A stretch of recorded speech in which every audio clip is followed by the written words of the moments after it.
Hi,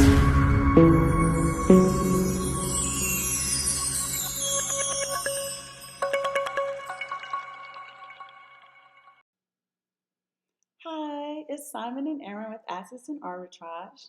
And today we're going to talk to you guys about some arbitrage within your own country. So, on our show, we often discuss all of these beautiful exotic countries, and that may not be practical for most households.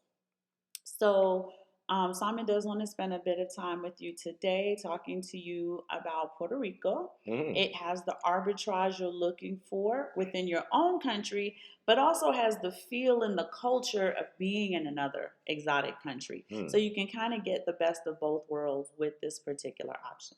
Yeah, so one of the first things we want to talk about is I just want to give a definition of Puerto Rico. A lot of people will throw it out there that it's a state, if you will, but the actual definition is it's an unincorporated and organized U.S. Commonwealth, right?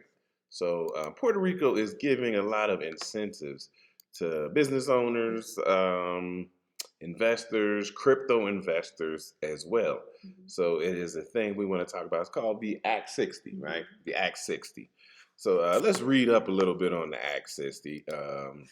Did you want to say anything before we go into that? So the Act 60, take advantage of tax incentives by owning real estate and residing in Puerto Rico. So the Act 60, this is a definition. On July 1st, 2019, Puerto Rico enacted legislation providing tax incentives for U.S. citizens that become residents of Puerto Rico. And that's important because, like I said, because people kind of loosely refer to Puerto Rico as a state, there is actually some different things for you to become a resident of Puerto Rico, and as far as how much time you spend down there and things of that nature. So, of particular interest, a particular interest, Chapter 2 of Act 60 for resident individual investors, and Chapter 3 for export services, which shield new residents who live in Puerto Rico for at least half the year from paying most federal income taxes. So what that's saying is they want you to be actively living in Puerto Rico for 180 days so that you can have that tax shield from the tax burden. The U.S. Internal Revenue Code generally exempts Puerto Rican sourced income from federal income tax, and under Chapter 2 of Act 60, Puerto Rico residents pay minimum or possibly no taxes on interest, dividends, and certain capital gains. Additionally, property taxes are significantly lower than property taxes in the mainland U.S. Thus, Puerto Rico has become a mecca for exportation of international services worldwide. So that is interesting. That is interesting. So if you what they're saying is, and this is has a lot to do maybe with brick and mortar businesses, some of the things, exports, imports, the drop shipping, things like that. So you will get a tax break. You pay, looks like minimal to no taxes, dividends. These are the incentives that they are giving people, what they call mainlanders. So mainlanders would be somebody who actually resides in the United States. They are giving you some benefits to come over there and live and build businesses and infrastructure in Puerto Rico. You want to say? So Puerto Rico, the name actually means rich port.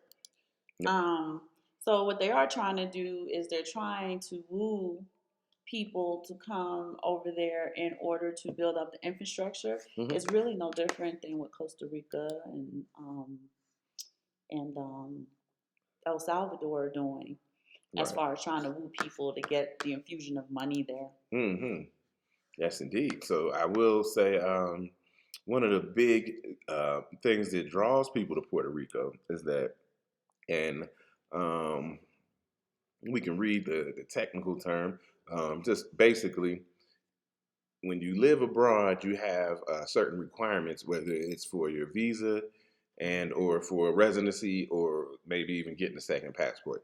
The thing about Puerto Rico is you don't have those same requirements. So like she said, you get the feeling and the benefit of living in somewhere foreign without having to worry about keeping up visas and things of that nature. Because I mean, we haven't talked about this much, but it can become problematic when you are living in different countries as far as keeping up your visa and meeting residency requirements, right? And it depends on the country how strict they are on it.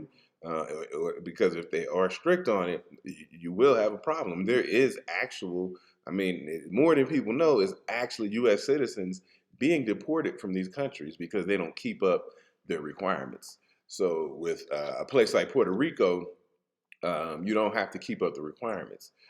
So here's the thing. I will read this real quick. This is from Puerto Rico tax incentives, right? So the U.S. dollar is the official currency. That might be attractive to some people, Mm-hmm. right? Having the U.S. dollar being your currency, it is the official currency in El Salvador as well. No passport is required for American citizens. So if I'm reading that correctly, you could fly to Puerto Rico just with your state ID. The official languages are English and Spanish. So if you go to Puerto Rico, we've been to Puerto Rico multiple times, and most of the people we stayed in kind of like a, what would you say? I mean, I Yeah, don't say more resortish. resort area. So everybody's going to speak English. If you get deep into Puerto Rico, then you might not have as much English speakers. There's a full presence of international banks. So right, so you can move money. If you want to go to Puerto Rico, you still have access to places like Chase Bank and stuff like that, and you have other banks. So and that's their banking system is backed by the FDIC, so that's beneficial. Mm-hmm. Um, and these are just some of the things that as part of benefit. I can read a few more things. I'll let her get in here and speak. Well, I just wanted to just kind of double check. I was just looking at Airbnb. Hmm. I know that the real estate is reasonable. That I Hmm. know because we have our alert. Yeah, Do you pay attention to those? yeah. The real estate is reasonable Yeah, I've been looking now, at but those. now the real estate is going to be in the reasonable real estate is going to be a little more rural. It's not going Mm-hmm. to be Yeah. in in those densely populated areas. Those are going to Well, always yeah. always be more Mm-hmm. expensive. But I was just kind of because I said I'm familiar with the real estate. I'm not as familiar with like Airbnbs and just going there for your intention trip to Hmm. kind of see how things are. If you're not scared of the language, I would absolutely implore you to not stay in the resort areas Hmm. because the market price is pushed up there a little bit. Hmm. To just Yeah. kind of get out. Maybe Old San Juan might be a more preferable choice. If you are going to use the information that Simon is giving you to start planning your intention trip, Yeah. just to see how these incentives, and I'm going to call them discounts. Yeah. If you don't have Discounts. to pay taxes, that's a discount. In order to plan your intentional trip to see if these incentives are practical for you and your family. Hmm. Yeah. So this is Act 60. It's a pretty long act. We'll go over some other things about it. We don't want to make it too technical. Mm-mm. We'll go over the tax exemption for the Act 60 in Chapter 2 and 3. So they're saying a service provider and an individual must submit online application through the single business portal, right? Online application platforms. The government will issue a tax exemption decree that will provide a full detail of tax rates and conditions mandated by Act 60. So it is mandated that they give you this tax exemption, which is great. If you're building your business, this decree will be considered a contract between the government of Puerto Rico and the applicant. Once the granted benefits, these will be guaranteed during the term of the decree, regardless of subsequent changes and to the applicable Puerto Rican tax laws. So what they're saying is, if you get it now and the tax laws change, you'll be, as they say, grandfathered in, right? And the export services decree will have a term of 15 years with possible 15-year extension, and residential individual investor decree will be valid until the 31st of December 2035. Okay, so that we said a lot. We said a lot there. So let's kind of sum it up. What they're basically saying is once you get this, once you get approved for this, right? Like she said, your grandfather in. It'll always be, whether they change the tax laws or not. Also, the export services, right? So you have a tax break on export services. So if you were a person who exported and imported things, if that was the business that you had, and it was a what would you call, like a brick and mortar business in Puerto Rico, you would get that exemption for 15 years with a ability to extend for 15 years up to 2035. So I mean, those are great. It depends on your business and things that you're doing, because these things are really for people who are investors and entrepreneurs, right? Most of the things we talk about maybe be about remote workers, things like that. But this isn't really as much for remote workers as it is for actual business owners who are building up the community. Yeah, they want to build up the infrastructure of the country. So obviously, because it is the rich port, they would heavily incentivize importers and exporters. Right. Wasn't Costanza importer Yeah. exporter? So that would be the agenda for that. Yep. But it doesn't mean that you couldn't be a digital nomad staying in Puerto Rico and still enjoying No, the benefits. the benefits, because you could still, it depends on how you are a digital nomad, how it is formatted. Because if you have an LLC or if you have some kind of incorporation, then you can you kind of fix it up and use this to work for you in your favor. Some of the things, so some of the industries that they want to attract. So they want to attract real estate, banking, pharmaceuticals, biologics, medical devices, aviation, aerospace, information technology. That's a big one, because a lot of people who are digital nomads are in information technology. So, but I bet you they really want the networking, the fiber. They want when you look at the list that you're talking about, these are all very tangible items because it's infrastructurally targeted. And that's what they want. Not to say that, electronic IT person isn't wanted there, but they're looking for like the fiber optic Wi-Fi build up. They're looking for the telecommunications built up for cell phones. And, but if you work in that field in the United States, you are eligible to work there. Absolutely. But I just want to emphasize that based on the list we're looking at, they're looking for the tangible aspect of IT. So they also have renewable energy, specialized manufacturing, healthcare, and retirement communities. All physical. And I'll slide back to healthcare, because like I said, I've come in contact with a lot of people who work as a nurse, and I usually tell them, globally, as a nurse, you won't be paid well. It's not really something that you can take and move to another country. But now you have an option here as healthcare. You can go down there because it is part of the United States. You can work as a nurse or in any other parts of healthcare, whatever your job may be. But you do know that even in the United States, healthcare is market to market. So, for instance, a registered nurse in New York is going to make a significant amount of money, whereas a registered nurse in Oklahoma, not so much. So, if you guys are in healthcare, you do want to do your due diligence, because we haven't looked into the healthcare market and what it pays and stuff like that, because you may run into the same thing that we always talk about. It may not be as much as you expected, even though it is U.S. Okay. But just like Oklahoma wouldn't be. Right. Or Utah, or whatever. Right. Even Florida, they're not. That market wasn't really great healthcare wise, in contrast to when we worked in Ohio. So that goes for all of the other industries that you mentioned. Yeah. IT and you said renewable resources. Yeah.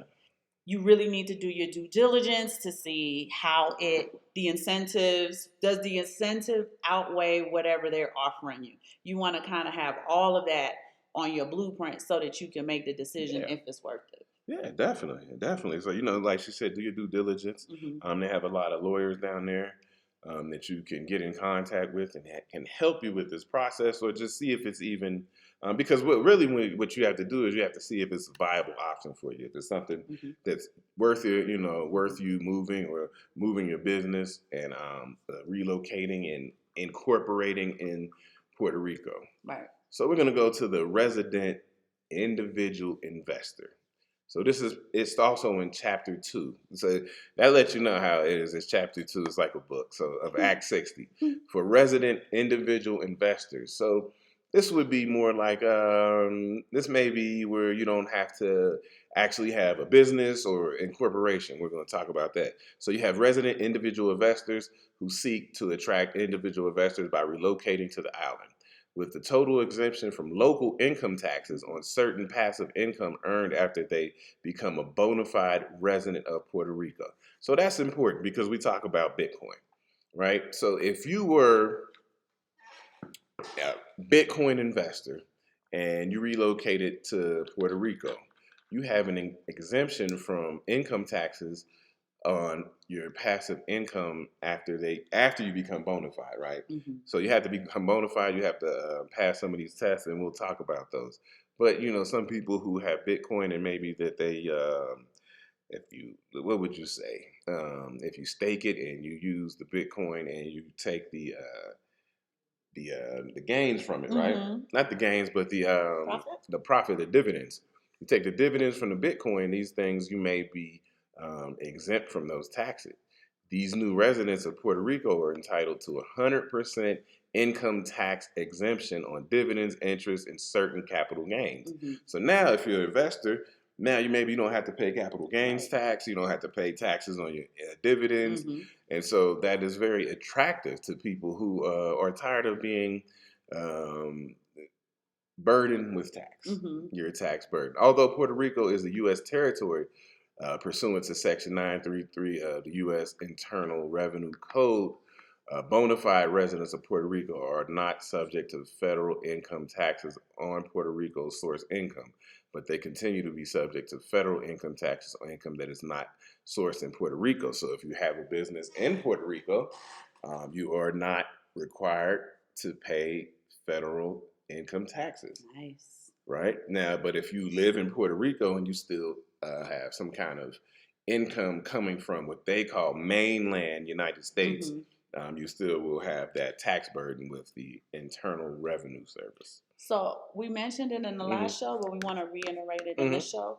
You use the term passive income, meaning we're not talking about wages. So if you were a digital nomad, your paycheck is considered actually a wage. It's not the passive income. Yeah. Like that's why I was glad when you went into the Bitcoin analogy. That was excellent because it just gives you guys the understanding that wages will be taxed, especially if it's coming from the mainland. Yeah. 2, you saw the huge incentive for you to have Puerto Rican sourced income. You would have to either start a business or work within their infrastructure, healthcare, IT, yada yada yada yada yada. So you're seeing where the incentive is, in addition to the passive income, is if you started a business here, we are going to take great care of you because that Puerto Rican source income will not be federally taxed. Right. When was the last time you did something that didn't have to pay Uncle Sam to do it? Right. So yeah, I mean, because and that's right. So and that's why I said some of the things about the digital nomads. It may be your tax break may not be as much, because of how they have set it up as far as being taxing mainland citizens as opposed to bona fide residents. So these are things you just look into. It's just part of, like I said, it's part of an arbitrage that you can have. A lot of people are moving down there. It's a lot of business down there. People leaving the mainland, and we want to talk about, because we just mentioned, who is a bona fide resident of Puerto Rico.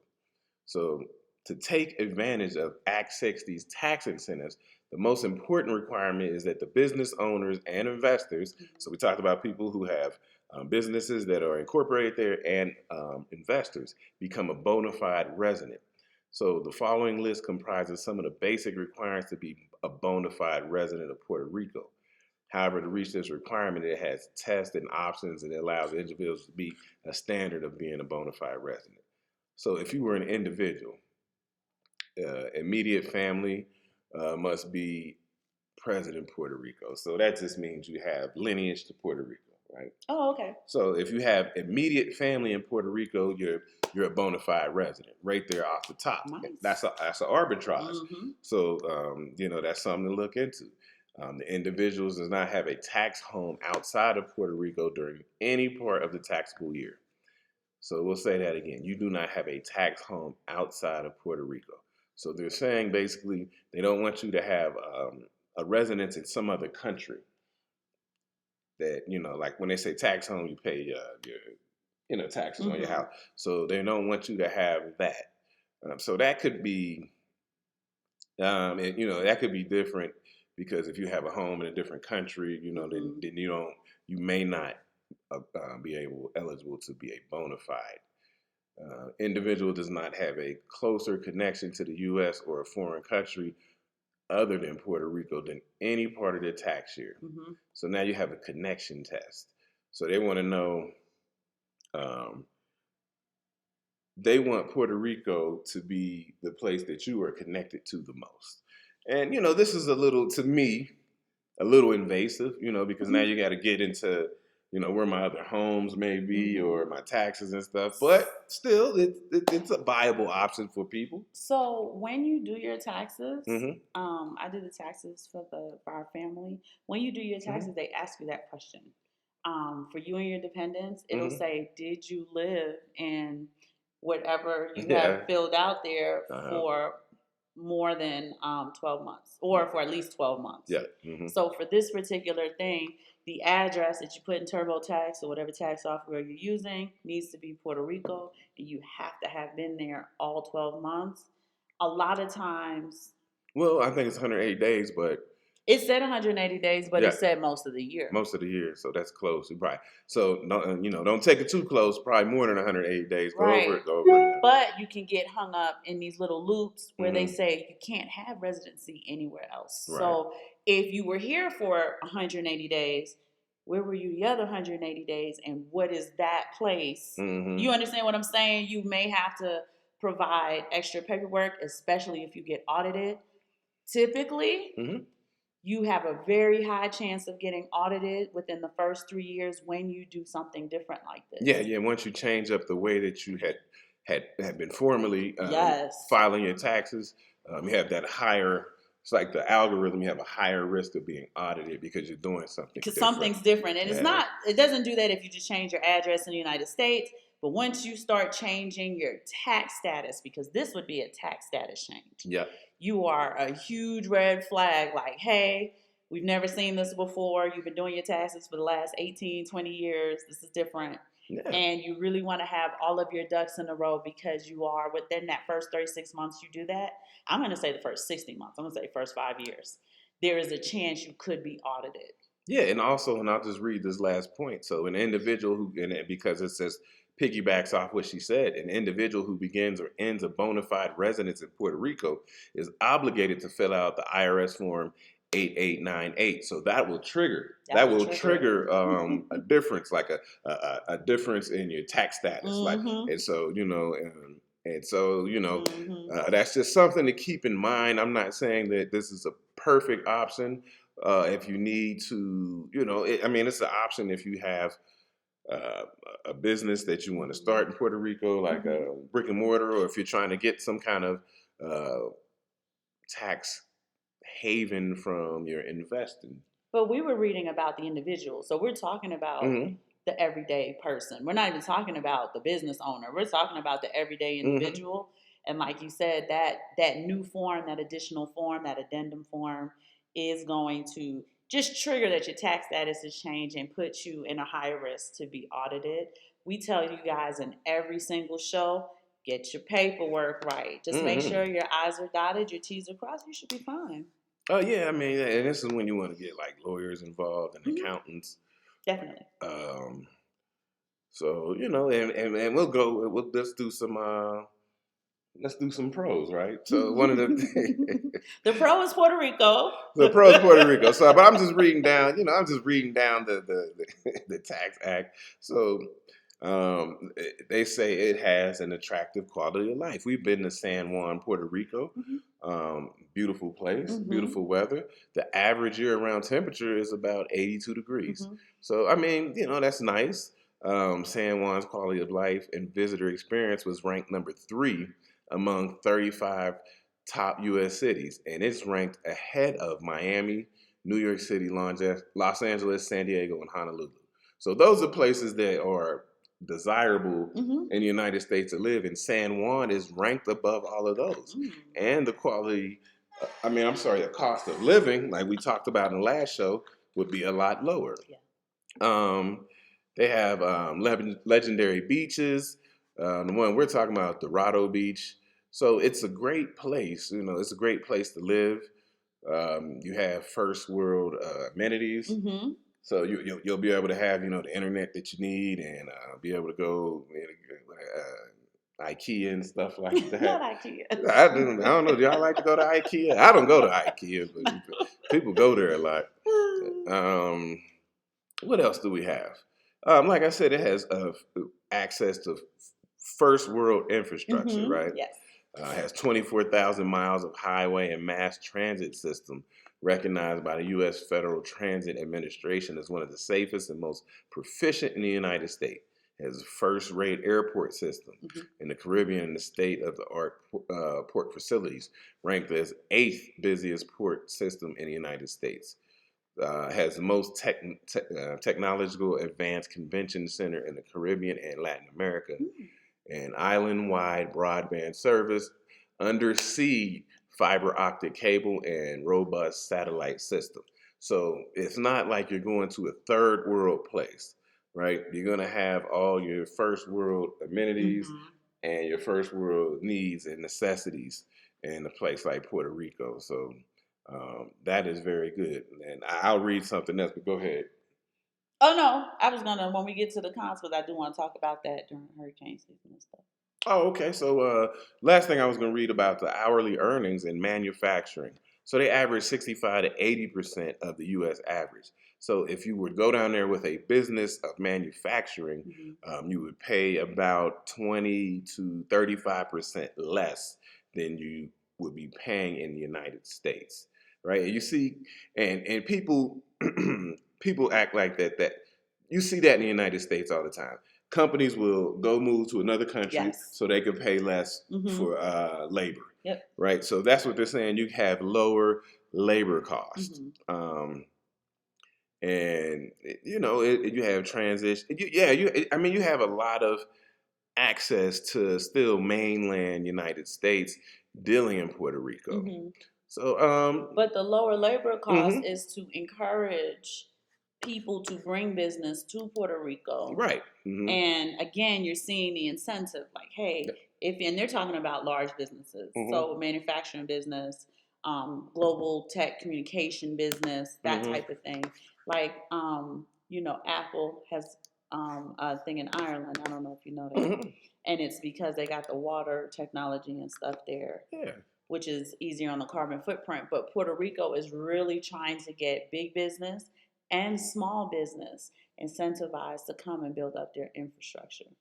Yeah, I mean, when they're building up the infrastructure, simply put, we can simply put it as just bringing jobs to Puerto Rico. Basically. So people can, in Puerto Rico, will have, jobs there. And that's what it is. That's why a lot of it is kind of what I call brick and mortar as far as opening up physical businesses there.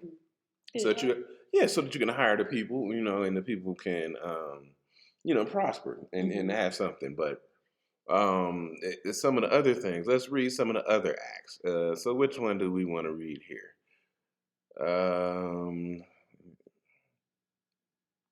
So you have the. Let's just go right back off the manufacturing. So this is in Chapter 6 of Act 60. So like I said, it provides incentives, tax exemptions, and credits to eligible business in manufacturing sector. So that's what we just talked about. If you have some type of business, manufacturing business, It could be as simple as drop shipping. I think It so. could be as simple as drop shipping, right? You're going to get some tax incentives. It also promotes the continued development of local industries and attracts foreign investment from all around the globe. Hmm. So understand, I'm stopped right here. Understand this Act 60 because it talks about mainland people, but it's also bringing people from around the world, right? So different countries. So they really want people who are engaged in technology advancement. And it also promotes investment in research development initiatives for academic and private sectors by Hmm. granting credits and exemptions. Hmm. So, you can't beat that, right? No. Mm-mm. And what credits mean, they're using very, specific words, but credits mean they're gonna give you some money. They're That's gonna right. give you a bag, right? So they're gonna give you some credits and some exemptions. So that works good because they're giving you money and they're exempting some of your Hmm. taxes. So it's a way, it's just arbitrage. You Hmm. know what I'm saying? It's an arbitrage. We said the arbitrage is never easy. No. It's not easy to find. No. Sometimes it's not easy to understand. It could be kind of like this is, because I'm reading the act, this is kind of convoluted in the way that it's written. But if you get, a lawyer involved, an Hmm. accountant, you can understand it and get down with it and get the arbitrage that you need if this is a viable option for you. Hmm. But that's what we talk about, taking these business trips, right? You take a business trip. Most people go to Puerto Rico, they're gonna stay on the beach, they're gonna drink a little something, get in the water, and that's that. But now there's a time for you to take a visit to Puerto Rico and like a business trip and see what's going on. Is it viable for me to come down here and incorporate, open a business, maybe have a brick and mortar, or if I am a investor, is it viable for me to come down here and get these tax breaks on capital gains Hmm. and things like that on cryptocurrencies? And so, I no, would go ahead. also say not only that, but again, we've talked about it. I want to say in the last show, but in the previous show, where sometimes people move just to have a better quality of life. Mm-hmm. Puerto Rico may have a significantly cheaper cost of living Mm-hmm. than whatever current city you reside in. And in addition to that, if you are a Bitcoiner or whatever other crypto you hold or what have you, you can also enjoy that. Yeah. Do you know what I mean? Mm-hmm. So, I mean, I know we're talking about arbitrage, but sometimes we see a lot of people on our timeline complaining about the cost of living in the Yes. city that they live in. Mm-hmm. And I always want to ask, why don't you move? Yeah, let's leave. If you live in San Diego and the cost of living has gotten to the point where you are stressed out, Mm-hmm. what keeps you from just considering moving to a city that's cheaper? It's not like you can't find a job in these other cities. It's not like, especially in the remote world now, like you don't Yeah. even have to have a job in the city that you live in Right. or the country that you live in for that particular matter. Like if you're a United States citizen, you can get a job, a remote job in the US, and a lot of these corporations now let you live anywhere in the world. You just need to show up to work during your time zone Mm-hmm. and have the paperwork, social security card, Yeah. in order to work there. So not just the Act 60 that we're talking Mm-hmm. about, but we're just saying if you live in a city like New York, if you live in a city in California, if you live in these cities, Atlanta, Georgia is now the market, the housing market has gotten completely out of control. That's what I heard. And it could That's what be I've as been simple hearing. as moving from Atlanta, Georgia to Albany, Georgia. Mm-hmm. Right? Like we're just telling you now, arbitrage is arbitrage, whether it's in crypto, whether it's still a financial arbitrage. Right. Puerto Rico is a viable option Mm-hmm. if you wanted warmer weather year Yeah. round, Yeah. um, cheaper All housing market. right. Mm-hmm. For all of the crypto people, you have those added incentives. When you sell your Bitcoin, you're not taxed on it. If you are, like he said, an entrepreneur, if you're a business person who has brick and mortar businesses, your labor is cheaper, you're heavily incentivized, and they're going to be giving you tax credits and tax exemptions. Mm-hmm. In one of the cases that we read about, you don't even pay federal tax. Right. So it's just something for you to consider. Again, we're never telling anybody to just pack up and move, but we are telling you to at least take an intentional trip just to see if this is something that's viable. Right. And you know, it's all, I mean, we just like to bring different options to you. Mm-hmm. Like I said, one of the big things that I think would be attractive about it is that you don't have to deal with the visa and residency. I'm sorry, residency requirements. Mm-hmm. We have a family of six, so we have to deal with like six visas, six residency requirements, and it gets to be a headache after a while, right?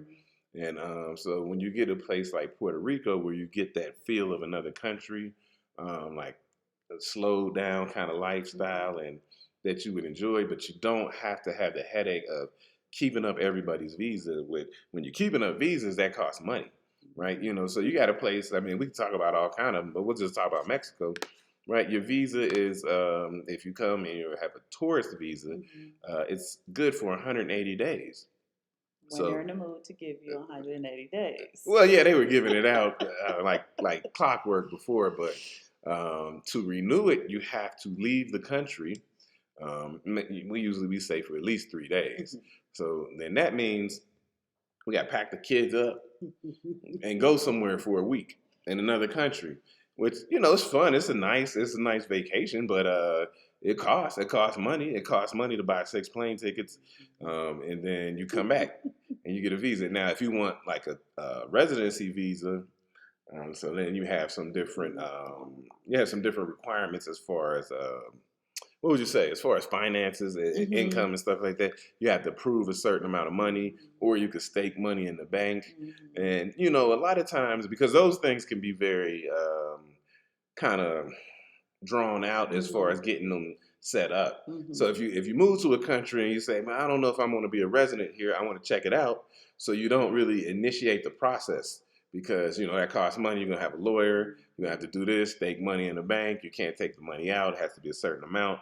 So you kind of you're on the fence sometime about getting the exact residency because you're like, well, maybe we might move somewhere else in a little bit. So we've done the residency thing here in Mexico. It's not bad, but you know, initially just those take it, and we thought. I thought. I'm sorry. I should say. I thought 180 days. I said, oh well, basically we'll just take a vacation every 6 months. But man, that 6 months run up on you quick, and you're like, man, we gotta pack up and go to another country. And I don't like to go back to the United States. I'm just be real, so I got to find another country to go to get that visa renewed. Yeah. I don't like to go to other countries, and after a while, it just became more of a burden than anything else.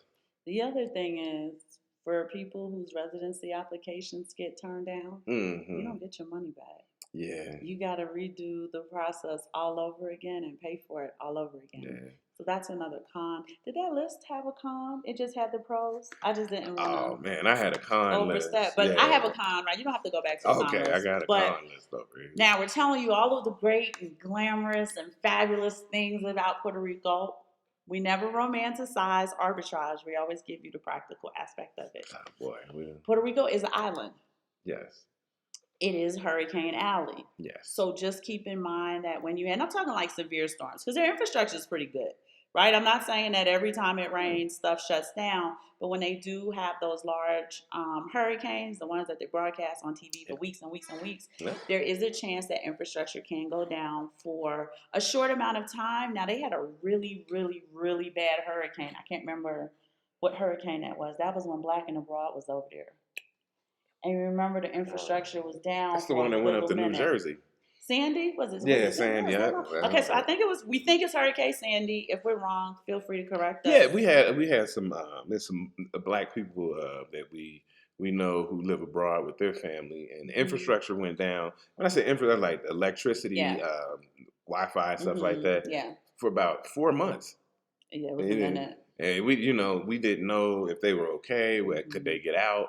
And another thing that when we actually finally got to hear from them again, they let you know that they knew the hurricane was coming and they were trying to get out. And then all of a sudden, they just canceled all the flights. Yeah. And it's like, so that's one of the things too, when you get out here, you live on an island, That's what I call one way in, one way out, Yeah. because if things start happening, you can't really get out of there You have until, to yeah, shelter in place. yeah. So So that's a con. It's something you need to consider. We lived in Florida. Florida is also Hurricane Alley. And guess yeah. what?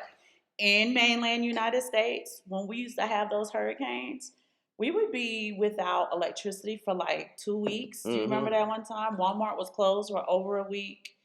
So it's really important that you do the preparation you're supposed to do.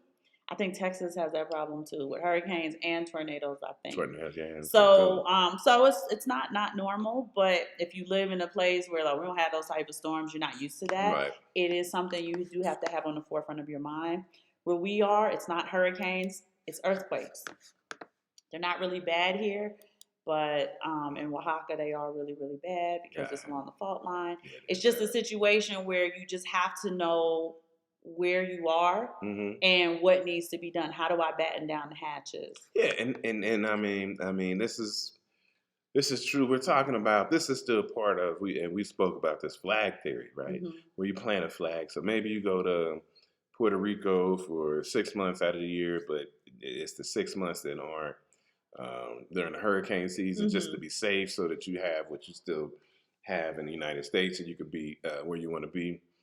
But make sure you read the paperwork, right? Because Mm-hmm. I don't know what the majority of the year is. You want to make sure an attorney absolutely spells that out for you. Because if you get the numbers wrong, again, you can be audited and you Mm-hmm. can face. So you just little things like that.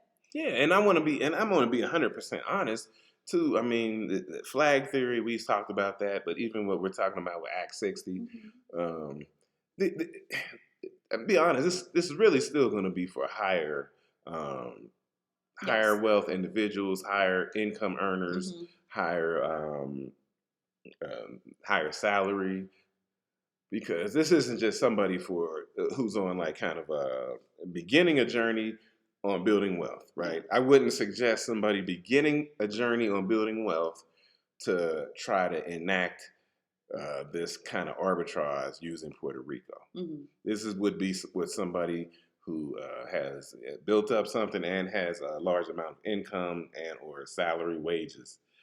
So just keeping it, keeping it real. This isn't a play. This is like a play for maybe somebody who's a little older. Maybe if you're getting retired, you have spent your Mm-hmm. life building up income, something like that, or you just have a high net worth, high salary. This is something that you can enact to kind of lower your tax burden. So we just want to be specific about that because you got to be able to get in and out. You got to be able to do things. You got to be able to pay lawyers to make sure the paperwork. You got to have a lot of extra income to make sure that everything is in order to do this. But it's investing. You are Yeah. investing a significant portion of money Mm-hmm. in order to enjoy the ability to protect Yeah. your capital, Yeah. right? It Protection. is a form of capital protection. Capital It's the protection. whole point of the act. Mm-hmm. For those of you who watched our previous videos and saw those great Mike Maloney, The Hidden Secrets of Money, Yeah, he my lives in man. Puerto Rico. Yes, Mike Maloney lives in San Juan, Puerto Rico, in a very nice penthouse. If you check him out on YouTube, Mike Maloney. And somebody else. Ah, man, I want to say it's either you guys correct me. It's either Peter Schiff or is it Peter Schiff? I think Peter Schiff lives because he spends half his time up in Connecticut and then he spends time in Puerto Rico. But he has his business set up to where it benefits him, right? So yeah, I mean it's always an option. We just like to bring you different options, different things to think about or look into. It's an act that was put out there so people who are entrepreneurs, business owners, investors can leave mainland United States and go to Puerto Rico and get these tax breaks and tax incentives. I want to piggyback off of one more thing you said. So he talked about people with larger capital, and that's important. Yeah. Because if you're on a tighter budget, you could end up in shakier neighborhoods. Now, I'm going to tell y'all the Gini coefficient's a bit higher in the shakier neighborhoods in Puerto Rico. Okay. So it can be a bit more dangerous. It's the United States. So you just want to kind of keep those things in mind, and it's one of the reasons why we caution people who have larger capital to protect that it's a great idea. Because even like to Mexico, we would never suggest somebody on a tighter budget to move to Mexico Mm-hmm. because unfortunately they do end up in shakier neighborhoods and then they do have bad experiences. Okay, and yeah, Because you stick out like a sore thumb. Everybody knows who you yeah. are. You have no idea who anybody else is. You're running into a language barrier if you're in a shakier neighborhood in Puerto Rico or Mexico, right? So Okay. this is the practical aspect of us not romanticizing the opportunity. Okay, and I just want to clarify this because she mentioned something. She mentioned the Gini coefficient, Oh, right? So I want to just give a little definition of that so you can understand. So it's used in economics. Sorry, the Gini coefficient is a measure of statistical dispersion intended to represent the income inequality of wealth inequality within a nation or social group. The Gini coefficient was developed by a statistician and a sociologist named Corrado Gini, right? So what that means is in places where you have um, a big dispersion in wealth, so when you go from very wealthy to the people who are impoverished, you will, if there's a way you can chart it out on a graph, but the higher the Gini coefficient, the more violent crime you will experience, right? So if you had neighborhoods where you have a neighborhood here, and then this neighborhood is a little wealthier, you'll have crime, right? Crime persists, but when you have one that's really poor next to something that's really nice or wealthy, you have more violent crime. You see that. That's why you see that in big cities sometimes, like New York, Chicago, LA, because you'll have a neighborhood that is impoverished next to a neighborhood that is very wealthy, and you'll see more violent crime. So she's saying in the city of San Juan, because if you went to Puerto Rico, you to get this, you probably want to live in and or around San Juan. So the Gini coefficient will be a little higher in San Juan. If you go type that in, you can see the different Gini coefficients globally. As I'm looking at them right now, I'm looking at Puerto Rico.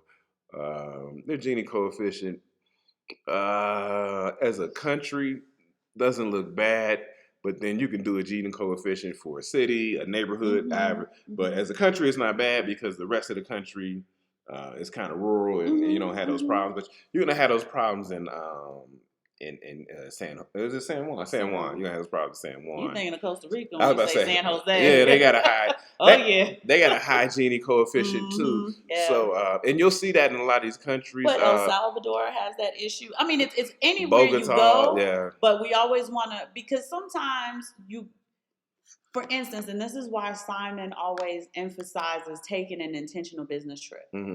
There's a huge difference between going on vacation. Yeah.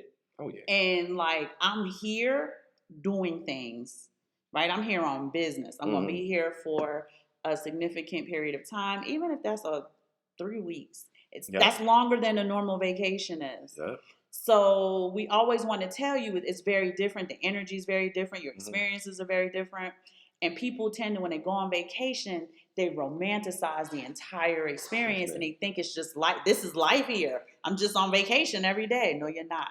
So we do want to always give you both. We give you the good, the glamorous, the great, the arbitrage, and then we give you like, hey, this is the real world. Yeah. Stuff goes wrong. Give you bad and These ugly. are some of the reasons why they go wrong. But it is one of the reasons why we would never encourage anyone, doesn't matter, anyone to relocate or spend a significant amount of time somewhere and your budget's just a bit tighter. Or, and let's be honest, your budget's just shaky as hell, right? Just stay where you are until you're able to work your way up to have the extra capital to, I'm going to say, like account for or to cover you if things go wrong, when stuff happens. Right. A lot of people don't travel with travel insurance. I suggest you do it. Or you have the capital on hand to take care of business. It's something as simple as just spraining your ankle. Yeah. Right? And you got to stay there longer because you can't fly home. If you caught a weird disease, right? And you're like, communicable. You can't fly. You have to quarantine there or whatever the situation is. You want to be able to have the cash to cover you for those Yeah, there was a emergencies. story, and I'll just tell a quick story. I won't say their name, but it was a family. There's a there's a family. They were in Mexico, living in Mexico, and Okay. of course, both of them. It was a family. It was a family of four. So No, a that's not husband. us. No. It was a husband, wife, and two children. Okay. And the husband and wife both caught COVID-19, Oh, did they? apparently. Okay. But apparently, hers was not as severe. I mean, as the symptoms go, but his was. He was not allowed to fly home, so he tried to catch the bus all the way home. And it's like a 14-hour drive. He became very ill on the bus. Then all of a sudden, the bus had to stop, and they took him to a hospital. And when you get in these other countries, well, at least in Mexico, Yes. if you don't have insurance, you got to pay that bill before they release you from the hospital. And so, like she's saying, that you need that extra coverage Hmm. of capital, so that when things like that happen, and I mean, if they happen, but they will happen. Um, that you're okay, right? You can't be on what I call a shoestring budget in some of these places. You'll be okay for the most part, but when something happens, then you have a little bit of trouble. So And we're parents, so we're always having a more cautious. We're always planning and prepared. yeah, yeah, I mean, we were single, we'd probably play a little faster and looser, but since we do have the kids and stuff, we always make sure that we have a significant amount of money. Hospitalizations, as cheap as it still costs money. hmm And what he didn't tell you is that you cannot leave the hospital until you pay that bill. Armed security oh will yeah, they didn't. chaperone you until the money Mm. arrives. So, and you just keep in mind, the longer you don't have the money, the bigger the bill gets, and the longer the armed chaperones are hanging out with you. Yeah, so So it's not a situation like in the U.S. where you can get care from the emergency room and just be like, yeah, all right, yeah, that's one I'm of the out. things. Yeah, one of the things. Healthcare in other countries It's not like the it's a U.S. big concern. Because you have to be very specific on how you handle that, right? Hmm. If you have any kind of health issues, there's all kind of healthcare, like international healthcare that you can buy, so Hmm. that you can use it as you travel Hmm. abroad. And but that would be something that you have to have in place, Yes. because anything can happen. You get in a car Anything. accident, anything can Anything. happen. Anything. Anything can happen, and even us, fairly healthy, but you can get in a car accident, like you Stuff say. happens So, yeah, though. Like I said, it's as simple as I sprained my knee, hmm or I was playing football and I broke my clavicle. Yeah, what all other little stuff that I yeah, thought you were man. gonna tell a story when you Nah, said I these won't say kids. the family's name. I said, what do we do now? Nah, these kids, man. I thought you were gonna talk And about I us. got these kids. They be trying to get me out here playing basketball, man. Hmm. They want me to blow my knee out or tear my Achilles, and I said But no. I hurt my Achilles, Yeah, and I was down for like what, 2 weeks. yeah. I didn't rupture it, thank God, but I was down for 2 weeks. I didn't need any surgical intervention, but Mm, the radiology costs, yeah. pain medicine didn't cost anything, and the doctor didn't cost anything, but the diagnostics, they costed a little bit of Yeah, money. And if diagnostic. I did need to have surgical repair, we would have to pay for that cash, or I would have to fly to the US and use the medical insurance that we keep on hand for Mm, more serious. yeah. You need heart surgery, I would probably hmm fly to the U.S. and use the insurance for that. But for little stuff, Mexico, we take care of it with cash or whatever. But even when you're traveling, you definitely want to, especially if you're a little bit older. If you're 22, you can play it fast and loose. I still don't suggest it. But when you're 42, anything can happen. You can have a heat stroke. hmm You can get there was a young lady at my job. I told you about this. She was in the Okay. hospital for 2 weeks. She ate some bad sushi. I can't remember the name of the bacteria or virus or whatever it was that they said she had, hmm but she was really, really sick. Remember that? Okay. When And I then, told you they had to go take all of that cash to the hospital for her. oh yeah, shit. No, she was really sick. She had some bad sushi. Yeah. It had some type of, I can't remember if it was a bacteria or a virus, but she was an inpatient in the hospital for almost 2 weeks. Yeah. I So mean, yeah. she was really, really ill. She had to get it had to be a bacteria because they gave her gentamicin. And yeah, and fortunately for her, She's wealthy. she's a high income Yeah, earner, she's a high so income earner. she So she can was good. so she can take care of that. But even the logistics of that, Getting the cash. She couldn't even get the cash. She you're had to right, send somebody to because do it. she has the cash, Hmm. but she can't go get it. So you got to have somebody come get it. And so, you know, even when you have the money, logistics could get kind of And thank God there get were weird. people she trusted because it was large. I think it came up to almost 3,500 US dollars. Yeah, so that's pretty. I mean, that's pretty expensive. That's a lot of pesos down here. Man, but That's 70,000 she was in a pesos. private hospital. That's 70,000 Disclaimer pesos. this. She went to one of the best hospitals on purpose because she is a high income earner. Yeah, So yeah. she went to a private hospital in Mexico City. It was one of the best hospitals. So she's paying the premium Yeah, to get the care that to she get the best knows. care. Yeah. And like I said, she was on IV gent, so it had to be something bad. Yeah. So these are the things, man. I mean, like you said, we don't romanticize it. Nope. It's the good, the bad, and the ugly. Yeah. If you are a high income earner, I think this Act 60 is good for high income earners, business, um, entrepreneurs, investors. I think this could be viable for people like that. That's not for everybody, but you know, none of this stuff is for everyone. But you know, you just can look into it and say, oh, if I can just lower my tax burden by going over here and incorporating, and you can still have a portion of your business in the United States, but because you are incorporated in Puerto Rico, you can lower your tax burden. Uh, that's an option. That's an option. It's a lot. It's very technical.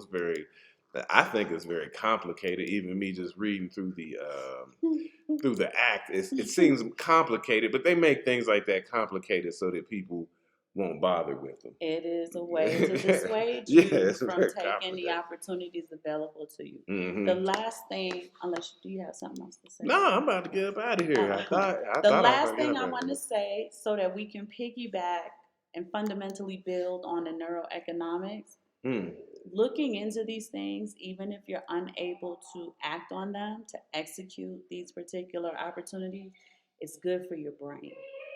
You're opening up new neural pathways. But what you're really doing, for those of you who believe in the law of attraction, the law of attraction works whether you're in the positive or negative. If you're in a negative kind of state of mind and closed off and the algorithm's closed, please check those shows out if you're unsure of what I'm talking about. You're going to attract the negative things. You're going to attract hopelessness. You're going to attract lack of options. You're going to attract frustration. But when you begin to look into these things, and that's why vision boards work, when you begin to do your research, look at these things, look into them, ask about them, do the critical thinking required in order to execute. Even if you're unable to execute it, you are opening up your algorithm. Yep. You are attracting new opportunities and options because you never know what will come to you and you never know what opportunity will present itself in order for you to execute it. Right. Like you did the drop shipping thing, you never know. You may have an idea for manufacturing something. And when we say manufacture, people are probably picturing big, huge factories where there's 16,000 workers and machines and stuff. Manufacturing could be as simple as I hand sew purses. Right. And I sell them. Right? You can be creative with some of the opportunities that they're looking for infrastructure. If your LLC is put together properly, if you have the right tax status, just looking into all of these things opens up your algorithm. It will begin to attract opportunities to you. It's good exercise for your brain. Yeah, and we that'll be a reoccurring theme, opening up the algorithm, because it kind of ties a lot of things together. So we'll always be mentioning it. We'll probably always be bring it back up. A lot of the stuff we talk about, kind of the neuroeconomics, for sure. That's gonna kind of, I'm always gonna bring it up because I'm all about opening up the neural pathways of your brain. It takes you to higher learning. Showing my age because that was a great movie. But it's giving you that higher learning, that higher science. You want to look into these things even if you're unable to execute it, because the natural inclination would be, that's not something I think I can do, so I won't worry about it. Okay. Look into it anyway. Just spend a little bit of time, and it doesn't have to be Puerto Rico. It can be wherever you want it to be. You can create a vision board. I want to move to another country. You don't even have to have that country identified yet, but just start opening up your mind to the possibility of doing something you've never done before, Yep. to have something you've never had. And for, and I'll just simplify it. If you are of Puerto Rican descent, that's a great option, because if you have lineage back there, you have family members back there, boom, it's easy breezy for you. It's so that's always an option for, and we talk about that. It doesn't have to be Puerto Rican, but even we talked about getting second passports. If you have some kind of lineage to a country, I mean, that makes it so much easier for you to get that residency and passport. So, and that's part of your lifestyle portfolio. Take advantage of that. Take advantage of it if you have lineage to somewhere that you can get this passport, residency, tax incentives, and these things like that. And anything that's worth having and building requires a lot of work. I mean, we live in a microwave society where we now have the expectations, unfortunately, that things happen easily. Because we can do something online, we figure not only should it be fast, but it should happen right now. And that's unfortunately the most beneficial things to us. Require a significant amount of research. They require a significant amount of work and effort, and then you have to maintain it. Right. So, that's what our shows are all about. We always talk to you guys from experience, right? We've done a lot of these different things that we talk to you about. We are currently looking at Puerto Rico. Yeah, we're looking at Puerto Rico. We're thinking like, okay, maybe it's time to get back stateside. We got the Spanish. We have learned Puerto Rican Spanish, but we got Tico Spanish. We got Mexican Spanish. Let's add this to the portfolio. But like he said, all of these things are great for your life portfolio. You have to diversify that as well. People think the diversification of the portfolio is just financial. No, it runs across all facets, all aspects of your life. So keep that in mind. Yeah, we wouldn't want to keep you too long. Like I said, we did. Be on the lookout. She's going to do the show Bitcoin and the number zero. So we're looking out for that one. We're interested. We're ready for that one. We have to do. We'll do quantum field theory. We have to talk about Bitcoin and quantum field theory, Bitcoin and dark matter and dark energy. So these will be interesting shows. They might get a little, they might get a little out there, but we just here. We got time for it. So Team Aquarius is gonna bring y'all the most metaphysical shows they can think of. All right, so we'll get those together. We working on those.